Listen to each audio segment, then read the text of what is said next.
बहुत पुरानी बात है जब बच्चे आश्रम में रहकर शिक्षा ग्रहण करते थे।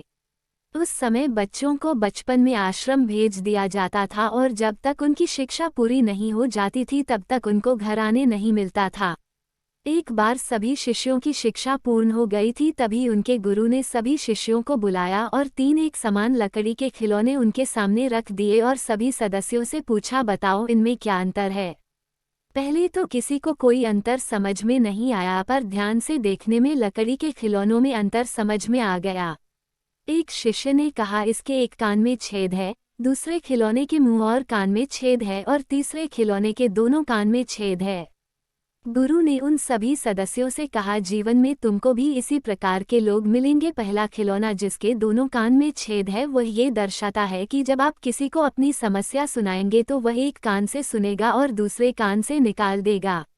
ऐसे लोग कभी विश्वास के पात्र नहीं होते, इसलिए कुछ भी हो जाए ऐसे लोगों को तुम कभी भी अपनी समस्या मत बताना। दूसरा खिलौना जिसके एक कान और मुंह में छेद है वह ये दर्शाता है जब सबको बता देगा।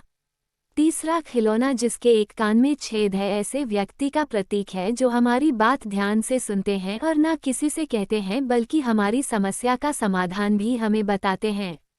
ऐसे व्यक्ति सदैव मित्रता करने के योग्य होते हैं और हमेशा हमारे सुख दुख में हमारे साथ होते हैं। जब भी ऐसा कोई व्यक्ति मिले जो तुम्हारी बात किसी से ना कहे और तुम्हारी हर समस्या का समाधान करे तो उसको कभी नहीं जाने देना, उसे हमेशा मित्र बनाकर रखना। गुरु ने अपनी बात खत्म करते हुए सभी शिष्यों को आशीर्वाद दिया और कहा, यह मेरा अंतिम उपदेश है।